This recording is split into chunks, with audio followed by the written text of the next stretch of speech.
Bismillahirrahmanirrahim. Assalamualaikum warahmatullahi wabarakatuh. Alhamdulillah. Alhamdulillahilladzi arsala rasulahu bil huda wa dinil haqqi liyudhhirahu 'ala ad-dini kullih walau karihal musyrikun. Asyhadu an la ilaha illallah wahdahu la syarika lah wa asyhadu anna Muhammadan 'abduhu wa rasuluhu la nabiyya ba'dah. Allahumma salli wa sallim wa barik ala sayyidina Muhammadin wa ala alihi wa sahbihi wa sallam. Qala Allah ta'ala fi kitabil karim wa wasdaqul qailin. Ya ayyuhalladzina amanu taqullaha haqqa tuqatih wa la tamutunna illa wa antum muslimun. Shadaqallahul azim wa shadaqal karim. Amma ba'd. Ibu bapak jamaah salat Isya rahimakumullah, alhamdulillah. Pada malam hari ini kita kembali ke majelis. Puji syukur kepada Allah atas segala limpahan curahan nikmat rahmat karunia-Nya kepada kita, yang dimudahkan kita untuk bisa hadir memenuhi panggilan Allah, melaksanakan kewajiban kita untuk sholat Isya berjamaah. Dan kemudian kita duduk sejenak di majelis seperti biasa untuk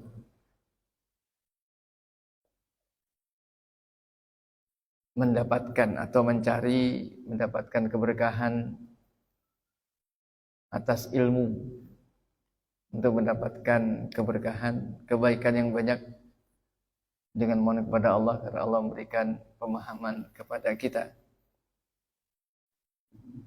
Suatu nikmat yang besar ketika kita dimudahkan oleh Allah untuk bisa hadir mendatangi sholat berjamaah di masjid. Ada satu riwayat diceritakan seorang sahabat Nabi yang dia kalau sholat berjamaah itu milih agak belakang dan agak pojok. Selalu kalau sholat berjamaah begitu dia berada di agak belakang pojok gitu. Sampai suatu ketika saat sholat berjamaah, Nabi tidak melihat dia di situ. Dia nggak ada itu. Ketika sholat jamaah udah selesai, maka Nabi bertanya, si fulan nggak kelihatan. Ada yang tahu nggak kenapa? Nggak ada yang tahu. Kata Nabi, siapa yang tahu rumahnya? Kita silaturahim. Maka salah seorang sahabat berkata, saya tahu rumahnya ya Rasul. Nanti saya antar. Ini ba'da subuh nih, habis sholat subuh.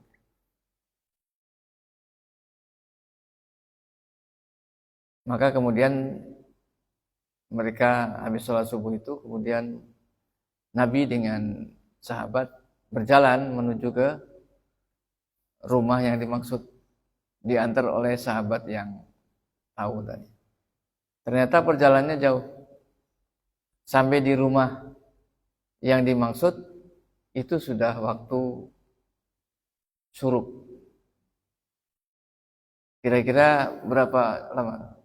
Hampir 1 jam. Kalau jalan kaki 1 jam, kira-kira dari sini sampai mana? Berapa kilo? Saya itu tiap Jumat dan Sabtu itu jalan agak cepat. Itu 45 menit itu bisa 5 km, 6 kilo jalan. Ya. Ini 1 jam. Padahal kan Nabi itu jalannya kan nggak pelan. Nabi itu jalannya kan. Berarti rumahnya berapa lama tuh? Nah, tiba di rumah tersebut, kemudian singkat cerita berjumpa dengan istrinya. Ditanya, suamimu gimana? Kok ini tadi nggak kelihatan sholatnya? Dia kemarin meninggal ya Rasul. Kemarin meninggal. Cuma sebelum meninggal ketika sakaratul maut dia sempat melontarkan 3 tiga kalimat. Yang pertama dia bilang, kok kurang jauh? Kok kurang jauh? Yang kedua dia bilang,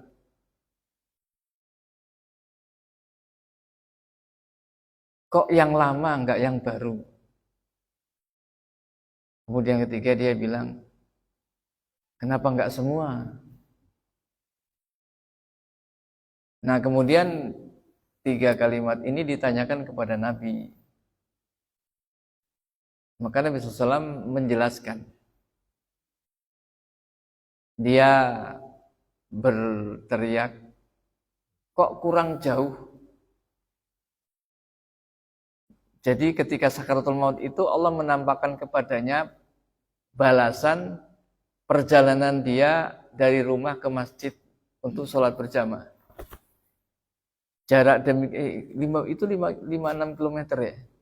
7 km lah katakanlah. Jarak dari rumah dia ke Masjid Nabawi. Kan masjid baru ada Masjid Nabawi. Jadi tiap sholat 5 waktu itu dia datang perjalanan segitu jauh. Kalau 5 km aja, dia bilang kurang jauh. Ya berarti gitu karena Allah menampakkan kepadanya pahala perjalanan dia ke masjid itu balasannya demikian dahsyat gitu. Begitu dia melihat balasannya nikmat seperti itu, dia bilang, wah kurang adoh lek mlaku. Mujite kurang adoh. Kemudian dia bilang, kenapa kok enggak yang baru? Jadi suatu kali diceritakan, karena Nabi ini dia berjalan menuju ke masjid. Itu saat itu musim dingin. Nah, dia itu pakai 2 lapis baju. Yang dalam baju baru, yang luar itu mantel yang sudah kumel. Nah, di tengah jalan dia berpapasan dengan orang pengemis atau musafir itu yang dia kedinginan. Nah, dia kedinginan. Kedinginan itu kemudian dipakaikan. Kemudian dia berikan mantel luarnya itu yang sudah kumuh tadi kepadanya. Sehingga orang itu merasa mendapatkan kehangatan. Ternyata pahala itu begitu dahsyatnya gitu. Sehingga dia nyesel. Kok ora sing tak wenehi, kok ora sing anyar wae. Jadi ngasih sedekah kumal gitu. Ternyata Allah tampakkan balasannya demikian dahsyatnya gitu. Sehingga dia gelo. Wah. Kok enggak sing tak wenehke kok ora sing anyar, kok sing kumel. Jajane sing anyar kaya ngopo. Sedangkan yang ketiga dia bilang kok enggak semua saja gitu. Jadi saat suatu ketika dia di rumah mau makan. Mengarahkan makan roti itu. Nah, ketika dia akan menyantap gitu, datang pengemis. Bilang aku lapar. Maka dipanggil dia, rotinya dibelah jadi 2. Jadi dia separuh, pengemisnya separuh. Ternyata sedekah makanan separuh itu roti itu, Allah tampakkan ketika dia sakaratul maut itu balasannya demikian nikmat, demikian dahsyatnya gitu. Gelo dia. Kok ora kabeh ya pas kita wenehi itu. Jadi jangan Allah kisah 3 kata-kata atau kalimat itu yang saya stressing tadi. Jadi perjalanan kita ke masjid itu dahsyat. Jadi kalau omaya ada ke masjid, ojo ngeluh. Sahabat tadi aja kan merasakan kurang ado, padahal itu jaraknya berapa tuh? Ya perjalanan habis subuh Pak, sampai suruk baru nyampe kan 1 jaman. 1 jam itu kita jalan ya tadi antara 6 sampai 7 kilo. Itu pahalanya demikian besar gitu ya. Jadi kembali kepada di awal tadi, alhamdulillah kita dimudahkan untuk itu, hendaklah dan selalu kita minta kemudahan dari Allah agar dimudahkan.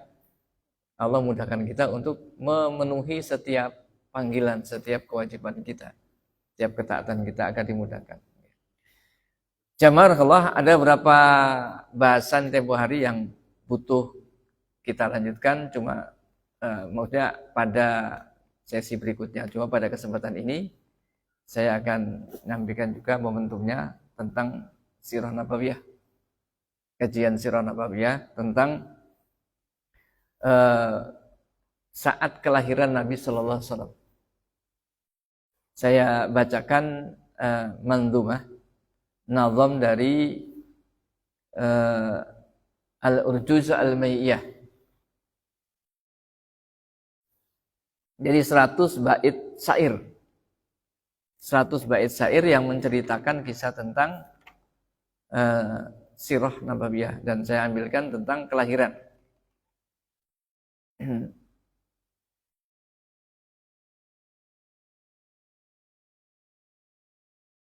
Jamarakallah, dalam nadam ini pada baris yang kedua atau yang ketiga dimulai mauliduhu fi asyril fadil Rabi'il awal amal fil, bahwa Nabi SAW itu dilahirkan pada tanggal 10 dari bulan terpilih, yaitu Rabiul Awal tahun gajah.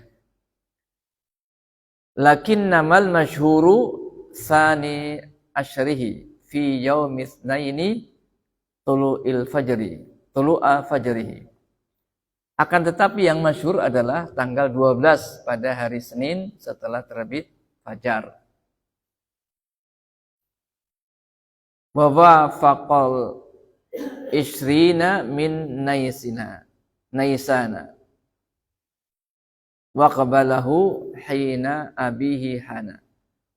Bertempatan dengan tanggal 20 April dan sebelum kelahiran beliau SAW ayahnya telah wafat.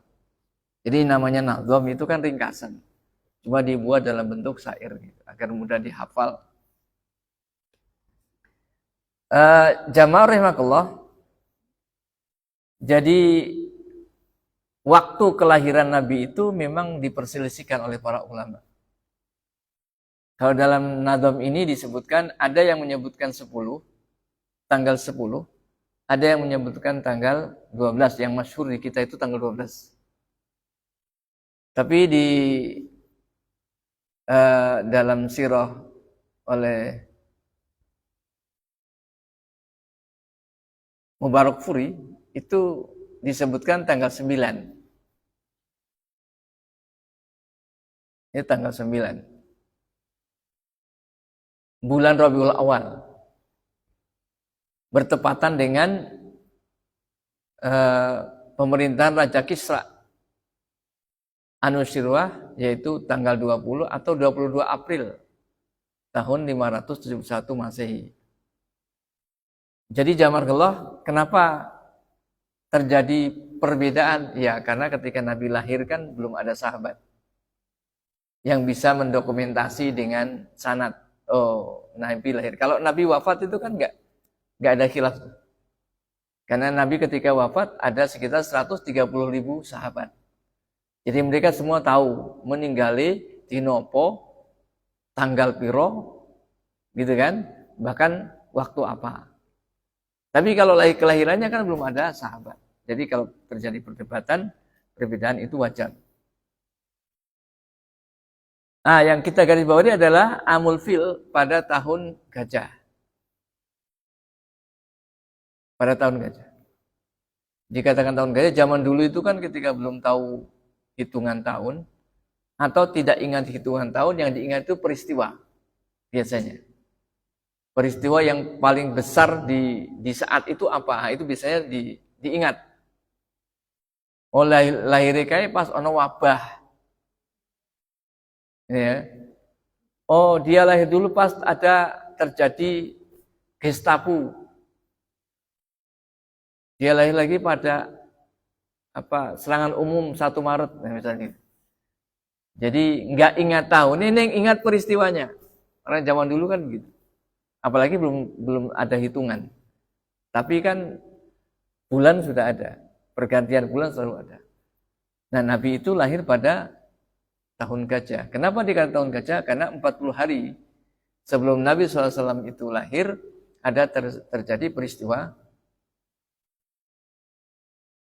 penyerangan Ka'bah akan dirobohkan oleh Raja Habasyah, Ethiopia. ya, Raja Habasyah.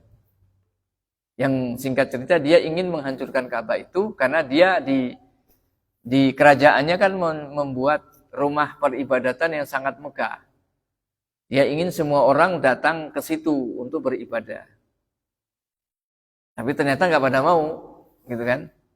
Nah, akhirnya dianggap Ka'bah itu menyanyi, kemudian ingin dihancurkan. Ini pernah kita kisahkan dulu, tapi tidak bosan kalau kita kisahkan lagi.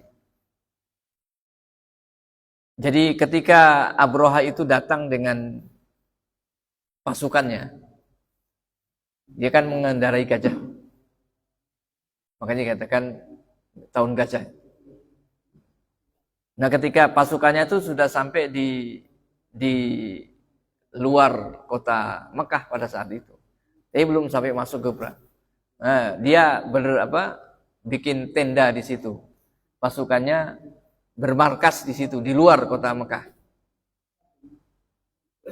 Nah, dikisahkan pada malam hari pasukan Abroha ini datang masuk ke kota Mekah untuk mencuri harta benda milik orang-orang Mekah. Ini singkat ceritanya begitu. Jadi digasak. Termasuk diantaranya yang dicuri itu adalah ternak-ternak milik Abdul Muthalib, kakek Nabi. Ini seorang pemimpin Mekah. Ya diambil, gitu, bawa semuanya.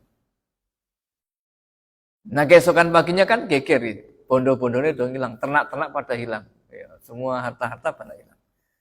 Nah, ternyata usut punya usut, ya diambil tadi malam itu pasukan Abroha meransek masuk untuk mencuri. Nah, kemudian Abdul Muthalib, kakek Nabi ini datang untuk menghadap atau menemui Abroha di dalam tendanya. Nah, Abroha ini dikasih kabar bahwa pemimpin Mekah datang, Abdul Muthalib menghadap. Maka kata Abroha, ya siapkan aja, tempatnya disiapkan. Maka berhadapanlah Abdul Muthalib ini dengan Abroha.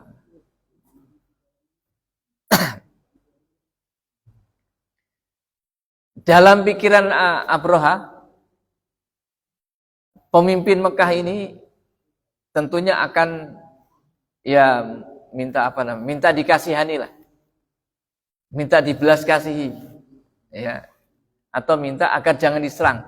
Pikirannya begitu. Karena dia datangkan ini rencananya akan menghancurkan kamu. Ketika kemudian terjadi dialog kan ditanya, kenapa engkau datang mau apa? Apa keperluanmu datang? Kata Abdul Muthalib, aku datang ke sini untuk mengambil ternak-ternakku yang dicuri oleh pasukanmu. Mendengar tujuannya untuk itu, maka kaget Abroha. Kagetnya kenapa? Di luar, kalau istilah kita, di luar yang dia bayangkan, ekspektasinya gitu. Bayangan dia datang akan menyerah, tunduk, kan begitu, dan membiarkan untuk dihancurkan itu. Tapi ternyata kok urusannya bondo, ora sepiro.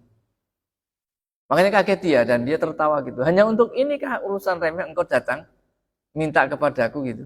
Apakah engkau tidak peduli dengan rumah ibadatmu itu yang kalian muliakan, kalian agungkan selama ini? Kenapa engkau tidak peduli dengan itu, malah ngurusi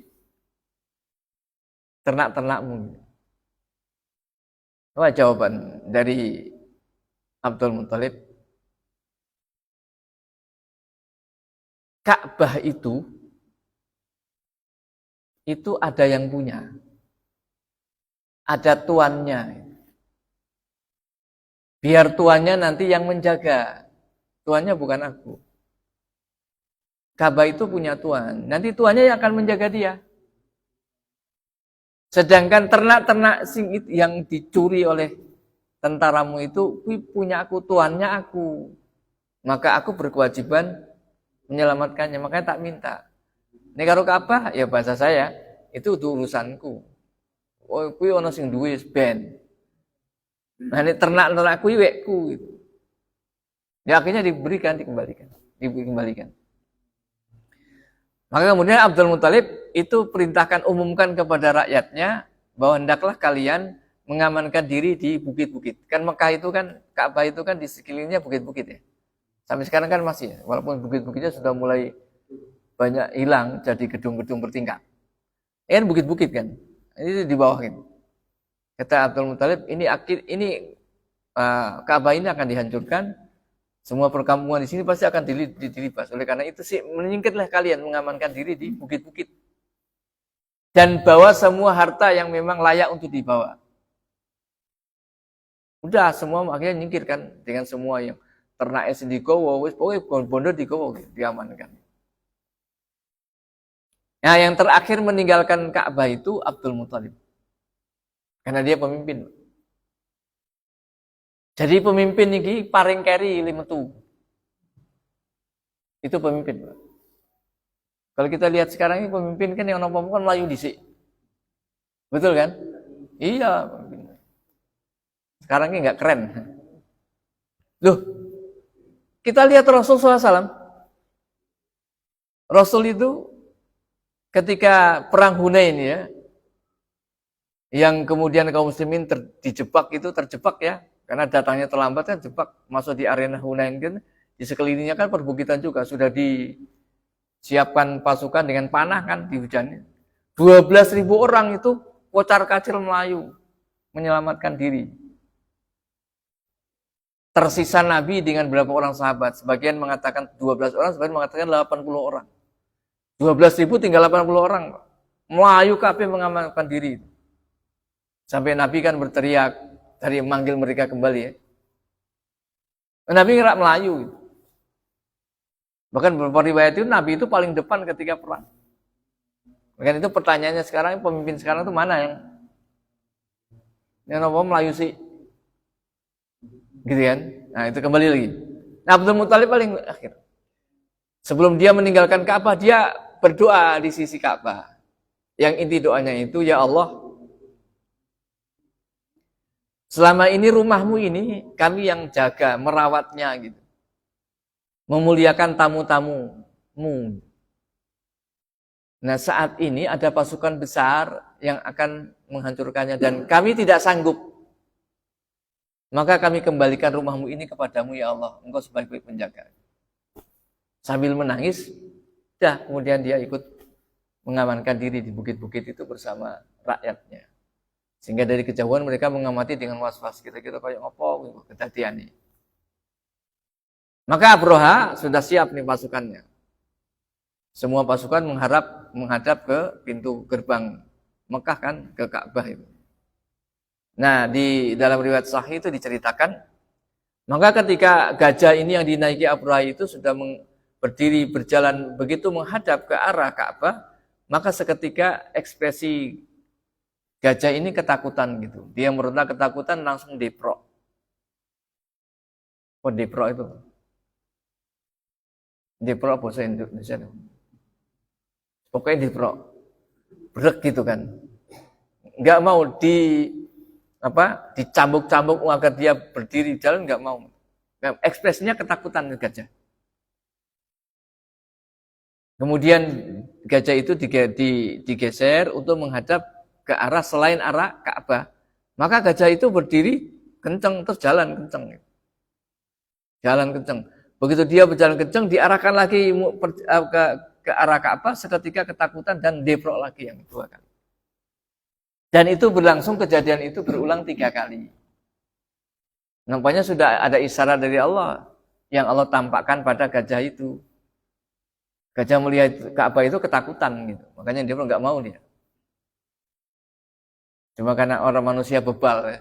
Manusia bebal kan paksa gitu. Sampai kemudian Allah hadirkan burung yang Allah kisahkan dalam surat Al-Fil. Alam taro kaifa fa'ala rabbuka bi ashabil fil.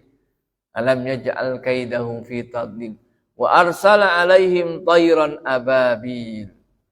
Allah mengutus tayron ya, burung. Burung-burung ababil itu bukan nama burung ya. Masih ingat? Ababil itu artinya al-jamaat burung yang bergerombol-gerombol banyak. Burung yang bergerombol-gerombol banyak. Tarmihim bi hijaratin min sijil. Jadi burung-burung itu mencengkeram hijarah itu dalam tafsir dikatakan tin kal hijarah, tanah liat yang sudah keras seperti batu. Jadi bukan batu tapi tanah liat yang sudah keras seperti batu. Tanah liat itu menjadi keras itu diapakan? Dibakar ya.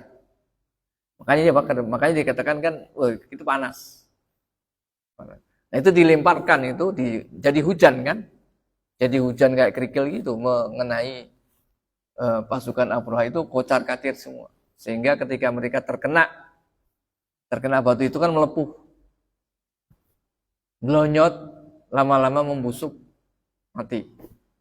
Bahkan diriwayatkan seperti daun yang dimakan ulat. Jadi dagingnya rontok sithik-sithik. Dan dikisahkan yang paling terakhir mati ya Abraha karo gajah. Jadi diazab dulu rekosose gitu. Orang langsung mati, enak mana langsung mati. Ya, rekoso dulu dia. Nah dari Allah abadikan peristiwa itu dengan surat Al-Fil tadi.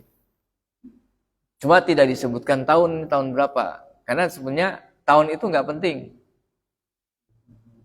Karena kan kalau kita belajar sejarah kan sering ngapalkan tahun gitu kan. Nah, gitu kan. Karena tahun itu nggak terlalu penting untuk dihafal. Yang penting itu adalah peristiwa apa, kemudian ibrohnya apa. Coba juga ini tahunnya piro, nggak ngerti. Tapi karena ada peristiwa ini dikatakan tahun gajah. Jadi kemudian di apa ibrohnya? Ibroh yang pertama bahwa kemuliaan Ka'bah itu sebagai nanti kemudian di kemudian hari menjadi kiblat ya, kita ya Ka'bah itu adalah kemuliaan Ka'bah yang Allah tetapkan ya. Dan selalu dijaga oleh Allah SWT. Yang kedua, kalau kita lihat kaum Mekah itu mereka kan beragama dengan sisa-sisa milah Ibrahim. Agama mereka apa? Ya, menganut sisa-sisa milah Ibrahim, agama Ibrahim. Kan Nabi Ibrahim kan punya putra Ismail di sana kan, risalah tauhidnya terus itu. Cuma memang seiring dengan sekian generasi, jadi nggak ada Rasul itu sampai nanti Rasul terakhir untuk seluruh manusia dari mereka, Nabi Muhammad SAW. Makanya mereka menyembah Allah. Hanya saja sebagian besar mereka ya nyembah Allah, ya nyembah reco. Menyembah Allah juga menyembah berhala dan punya banyak berhala. Ya Abdul Muthalib tadi kan dia berdoanya minta pada Allah, ya Allah ini rumahmu, gitu. Jadi mereka menyembah sisa-sisa milah Ibrahim. Itu diantara ibrohnya. Ka'bah tidak bisa diganti. Sampai nanti kalau hari kiamat baru dia dihancurkan dengan izin Allah ya. Ka'bah itu hilang dulu baru nanti terjadi kiamat. Kan gitu kan riwayat tentang tanda-tanda kiamat. Baik, kita lanjutkan kisahnya. Beliau lahir Tulu'il Fajri ketika setelah terbit fajar. Fajar itu tanda apa? Tanda harapan. Setelah gelapnya malam, kita malam gini kan gelap. Gelapnya malam itu kan penuh dengan berbagai macam kejahatan. Ya, kalau bicara zaman dulu, sekarang pun masih ya. Walaupun sudah agak geser. Zaman dulu kejahatan itu kan terjadi malam. Hampir semua kejahatan itu malam. Termasuk pada kesyirikan dan sebagainya, santet, sihir itu kan. Nah, ketika terbit fajar itu ada harapan, karena akan ada harapan. Coba kalau fajar terbit kemudian muncul waktu syuruk pagi, itu kan kita lihat burung-burung, hewan semua bersemangat menyambut pagi di waktu fajar, kan? Jadi tanda bahwa Nabi ini yang sosok yang lahir ini sosok yang ya diharapkan seluruh umat manusia, seluruh dunia dengan kelahiran. Ada banyak riwayat kalau kita ceritakan secara detail.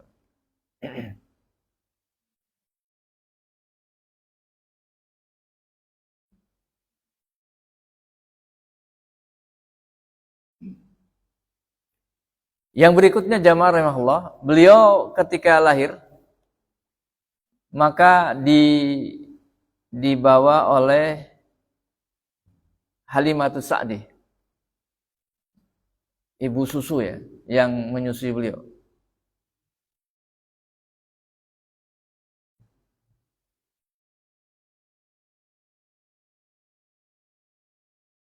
Jadi wa ba'da amaini godafat.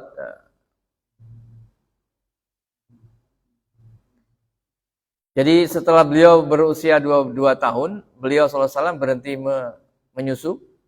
Kemudian beliau dibawa ibu susunya ke dalam keadaan selamat untuk dikembalikan kepada keluarganya. Jadi kan kisahnya dalam satu hadis sahih diceritakan Halimatus Sa'di. Ibu susunya ini bercerita, ketika aku punya bayi, belum lama melahirkan gitu, maka aku mencari kerja bersama wanita-wanita di kampungku yang sama-sama habis melahirkan. Jadi wanita-wanita desa di Bani Sa'diyah ini yang habis melahirkan itu mereka mencari pekerjaan di kota. Kotanya itu Mekah. Mereka rombongan datang ke sana. Dari kerjaan apa? Mencari bayi untuk disusui. Dibawa pulang ke desanya untuk disusui, nanti kemudian menerima upah. Nah, kata Halimatus Sa'diyah, maka aku pun bersama rombongan. Dia berangkat bersama suaminya dan bayinya. Mengendarai onta yang sudah tua dan keledai tua. Yang ontanya onta betina. Sudah tua, sudah. Kemudian keledainya juga keledai kurus. Keledai kan untuk barang-barang ya.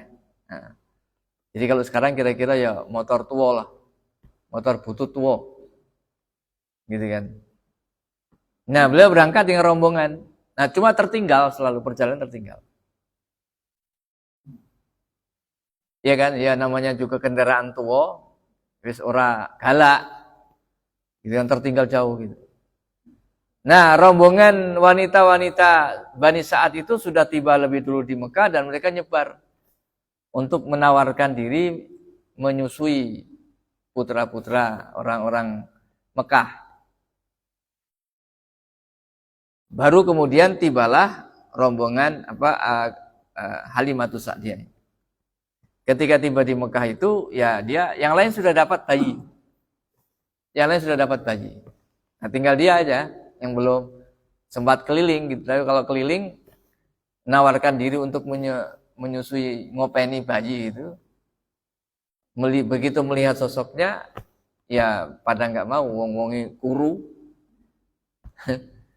kurus kan gitu kan, asine ya pikirin anakku diopeni dia, ya ora asine ora bergizi ya repot, ora ono gizine, ya nggak laku. Nah, sementara wanita-wanita ini semua sudah dengan bayi masing-masing sudah siap berangkat pulang. Nah, Halimah saja yang belum dapat. Kemudian mereka bilang wanita itu, mau nggak ada bayi satu itu, anak yatim? Kayak gelem. Jadi wanita-wanita ini sudah sempat juga ketemu bayi Rasul, cuma nggak wah yatim. Aku ingin golek kerja, golek duit, kok malah itu anak yatim kan ada duit, ya. Ra gelem. Kata mereka, mau nggak itu ada anak yatim? Maka Halimah Sa'diyah berkata, dalam riwayatnya dia berkata, aku kemudian mengajak suamiku untuk rembukan. Piye kira-kira? Iki onone kurcah yatim, miskin. Padahal tujuan kita ini cari pekerjaan. Kata suaminya, udah ambil aja lah daripada rento. Rento kan itu. Nah, berangkatlah dia ke rumah Abdul Muthalib. Ketika kemudian diserahkan bayi Rasul ini, begitu dia melihat sosok Rasul itu, wis langsung jatuh cinta, wis. Seneng gitu loh bocah ini, wis ora pikiran duit. Karena diriwayatkan Nabi itu kelihatan bercahaya gitu. Bukan cahaya, keluar cahaya ya. Nanti kan ketok terpesona dia. Maka dibawalah. Di rombongan itu sudah berangkat jauh pulang. Nah, Aimatus Sa'diyah ini bercerita gitu. Ketika beliau kemudian sudah membopong bayi ini, terjadi berbagai macam hal-hal yang di luar nalar. Ya, ini mukjizat. Cuma karena calon Rasul namanya irhas. Masih ingat ya? Kita pernah bahas dalam akidah itu membahas ada namanya irhas, ada namanya mukjizat, ada namanya karomah, ada namanya sihir. Nah, kalau dalam akidah ini membahas tentang ini namanya khorik atau kawarik. Itu kejadian di luar kebiasaan, di luar akal sehat. Khorik namanya.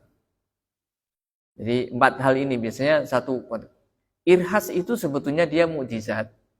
Hanya saja diberikan kepada calon Rasul. Jadi urung dadi Rasul, urung dadi Nabi. Nah, Allah sudah kasih mukjizat. Nah, mukjizat ini istilahnya irhas. Sedangkan ketika kemudian dia telah menjadi Rasul, telah menjadi Nabi, namanya mukjizat. Ketika kemudian keajaiban ini terjadi pada orang soleh, maka dikatakan karomah. Jadi irhas, mukjizat, karomah ini setipe. Tidak bisa diwirid. Untuk mendapatkannya itu nggak bisa. Itu kehendak Allah. Cuma 1 dan 2 itu jelas pada calon Nabi dan Rasul. Sedangkan karomah itu pasti kepada orang bertakwa, wali Allah. Siapa wali Allah? Alladzina amanu wa kanu yattaqun. Wali Allah itu orang-orang beriman dan senantiasa bertakwa. Nah, sedangkan sihir itu perbuatan setan. Bisa diwirid, bisa. Bisa dilakoni, bisa. Bisa ditirakati, bisa.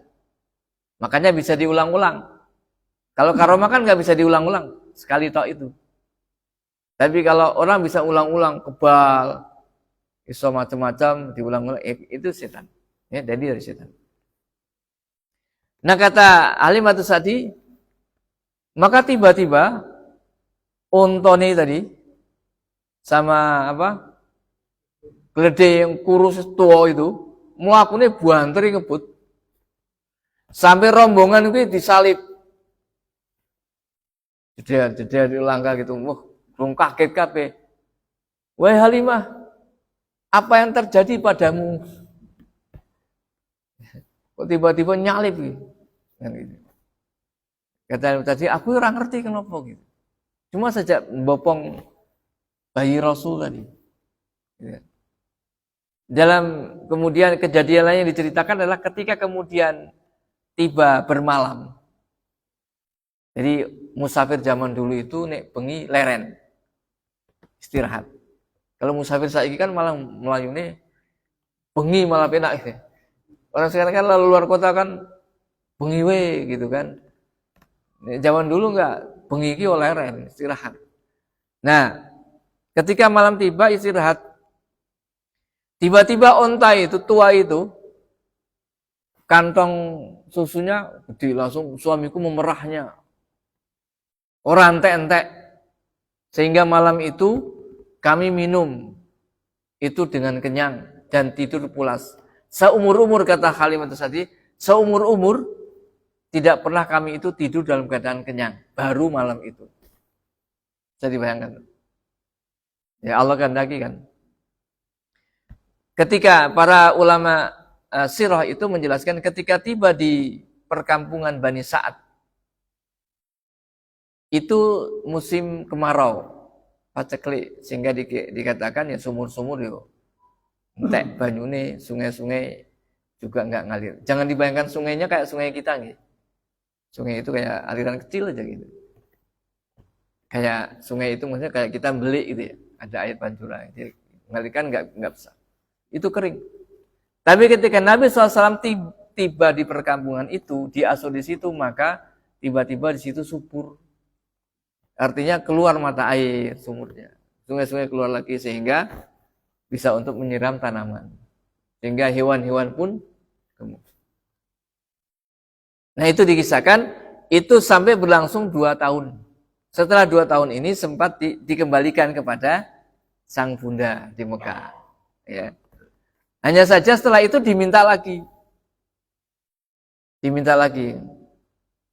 Ya. Kemudian dikatakan Halimatun li ummihi wa adat bihi li ahliha kama aradat. Jadi kemudian Halimah ini kembali membawa kepada keluarganya sebagaimana selama ini dia inginkan. Jadi setelah 2 tahun diserahkan, kemudian gak lama dijaluk meneh. Sampai diasuh sekitar umur 4 tahun. Karena Halimah itu merasakan gitu ya, ketika Buddha itu balik, keberkahan di kampungnya itu enggak. Jadi merasakan ini ada barokah ini bocah ini. Itu gitu.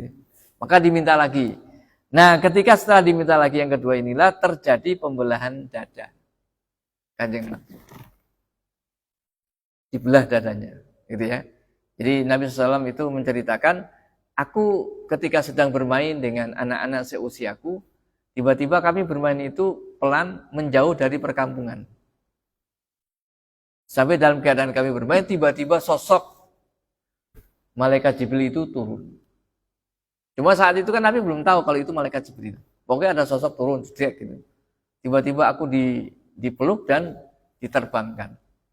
Nah teman-temanku begitu tahu itu, mereka kemudian panik dan menangis, berlarian pulang ke rumah sambil berteriak, Muhammad diculik, Muhammad diculik, Muhammad diculik.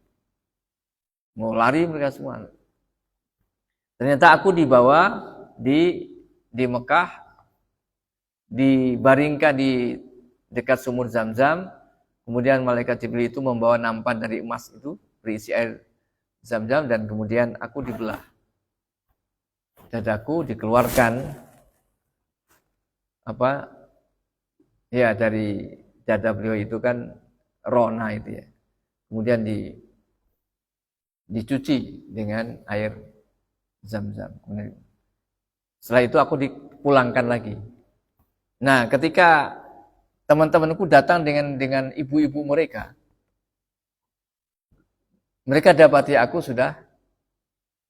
Nabi sudah kembali. Ya Muhammad, apa yang terjadi denganmu? Wis jedul kata Nabi. Nah, sejak peristiwa itu, maka Halimah ibu asuh, ibu susu Nabi ini kemudian keweden, akhirnya dikembalikan kepada ibunya. Rawani diciduk meneh. Karena khawatir tadi kejadian itu. Ya, kemudian diasuh oleh ibunya. Nah, jazakallah.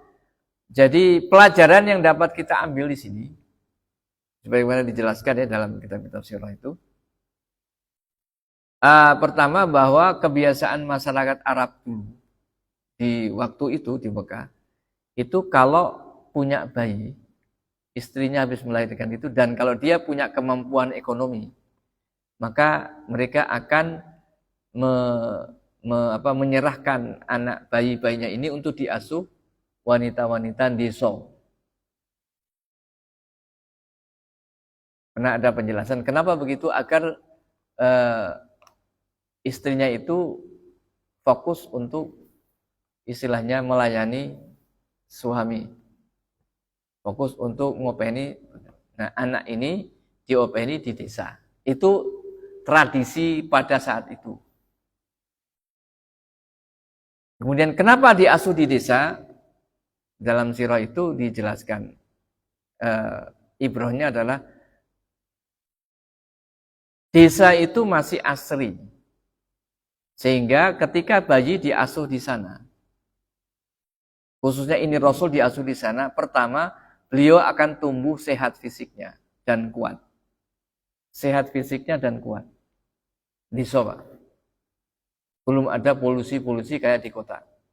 Yang kedua,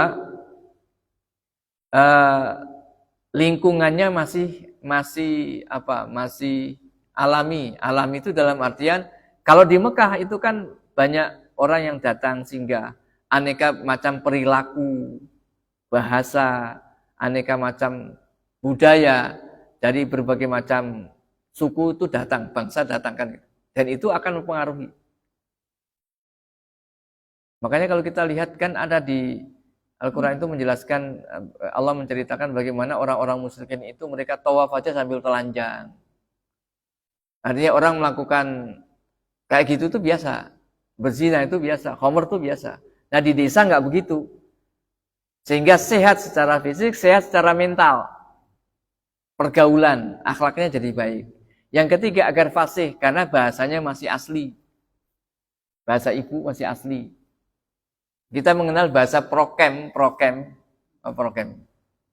Itu kan di kota. Desa kan asalnya nggak ada. Walaupun sekarang desa karo kota ya podo. Karena ada alat komunikasi kan. Nonton TV, nonton internet, nonton HP, podo. Prokem itu mulai dari kota, desa, podo. Tapi yang asal dulu begitu. Ya ini pelajarannya kan bagi tantangan pendidikan sekarang kan bagaimana tetap urip ning kota tapi bisa sehat fisiknya, sehat lingkungannya, fasih dalam berbahasa. Ini menjadi tantangan. Ini zaman dulu begitu.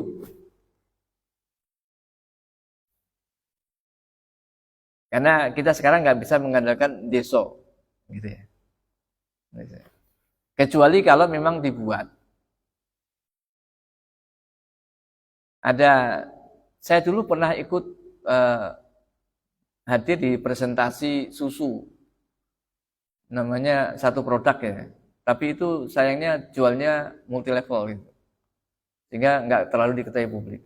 Itu pabriknya mana di Eropa atau mana? Termasuk, iya. Itu pabriknya itu lahan tanamannya itu sekian puluh kilometer dari perkotaan, Rinandur. Sehingga nggak boleh ada polusi pabrik dan sebagainya itu nggak ada. Dan asli kemudian pupuknya itu semua alamiah. Itu ternyata hasilnya bagus. Kalau kita istilah sekarang itu apa namanya? Organik. Ini bukan hanya organik Pak, tapi lahan pertaniannya itu jauh dari perkotaan, apalagi pabrik. Jadi betul-betul murni. Kemudian saya pernah baca artikel yang punya internet. Siapa yang punya internet? Yang punya internet awal. Itu anaknya itu di sekolah yang kayak di pedesaan jauh dari perkotaan, dan di situ nggak boleh ada laptop, nggak boleh ada HP, nggak boleh ada komputer. Jadi semua asli. Nah, semua asli. Padahal yang bikin sekolah dan anaknya sekolah di situ sing duwe internet dunia. Gitu ya. Begitu. Dia ingin keaslian. Iya kan? Sekarang ini kalau kita lihat kan ada AI. Itu mana ke wong ki gak mikir. Betul kan? Iya, enggak gelem baca buku. Enggak mau buka referensi gitu. Pokoknya takut AI metu jedet ya. Takut AI kalau takut guru cepet jawab AI kok. Iya kan itu kan? Nah itu menyebabkan orang malas. Gitu. Jadi wajar kalau kemudian misalnya berapa waktu lalu ditemukan wis lulus SMA ning rak ngerti perkalian. Rak ngerti pembagian ya ora salahke bocah. Gitu ya. Nah, jadi kembali lagi. Jadi Kalau ingin memang baik kita lihat. Jadi gini, apa yang Rasul SAW itu disiapkan Allah sebelum menjadi Nabi, sebelum menjadi Rasul, ini kan bukan berarti sesuatu yang kebetulan kan. Bukan sekedar, oh itu kan tradisi orang Arab, enggak. Itu ada hal yang baik untuk bisa dijadikan sebagai contoh untuk ditiru. Ini jadi Allah menyiapkan calon Rasulnya itu sedemikian rupa. Gitu. Jadi kita lihat kemajuan teknologi sekarang itu kan dahsyat memang, tapi ada efeknya. Contoh lagi misalnya, ke depan itu kan semua nanti industri pun dikendalikan oleh AI. Iya kan? Itu keuntungannya apa? Barang itu jadi murah. Karena semua diproduksi oleh mesin. Robot itu kan AI kan? Makanya kemudian barang itu jadi murah gitu. Tapi kan negatifnya apa? Wong akeh sing nganggur akhirnya. Gitu ya. Orang jadi akhirnya nggak punya perasaan. Bayangkan perang sekarang pakai AI, Pak. Tanpa perasaan dia, pokoknya pas kemudian tembak gitu. Nggak mikir. Ya. Nah, kembali lagi. Jadi itu Nabi itu disiapkan Allah, dididik dengan seperti ini. Ya. Jadi kalau kebersihan dada, tadi pembelahan itu, Nabi dibelah dadanya kan berarti 2 kali. Ya. Pertama ketika usia balita, yang kedua ketika beliau akan Isra Mi'raj. Karena pelajaran yang diambil memang pendidikan itu tidak harus memang kebersihan jiwa pada anak itu. Anak itu jangan diajari ilmu sebelum akhlaknya baik. Akhlak baik itu dari kebersihan hati. Makanya ayatnya itu kan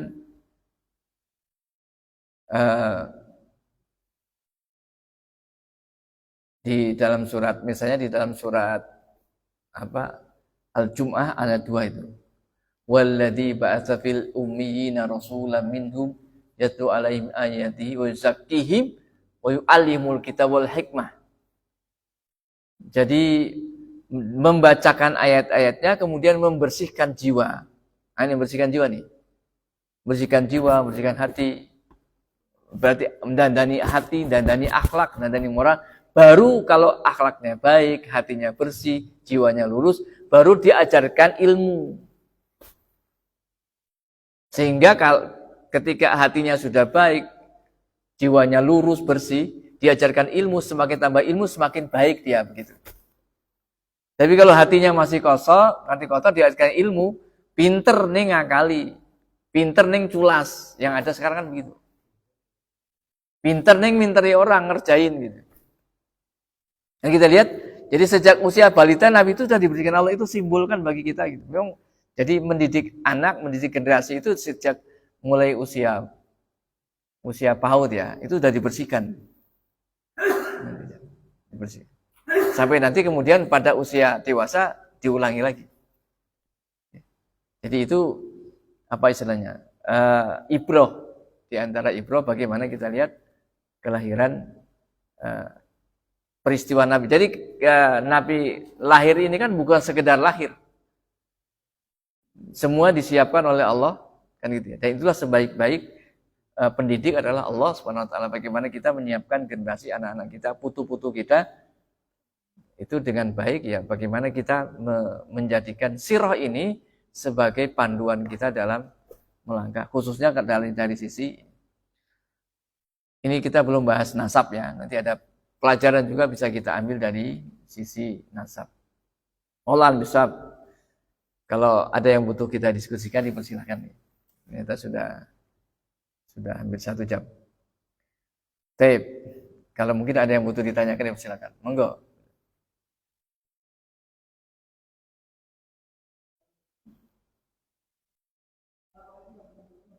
Waalaikumsalam warahmatullahi wabarakatuh.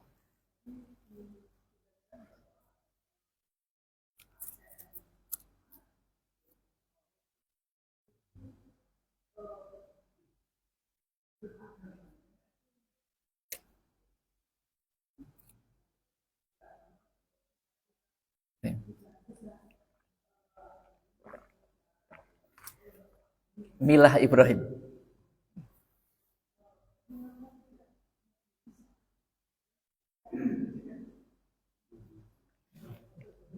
Nggih.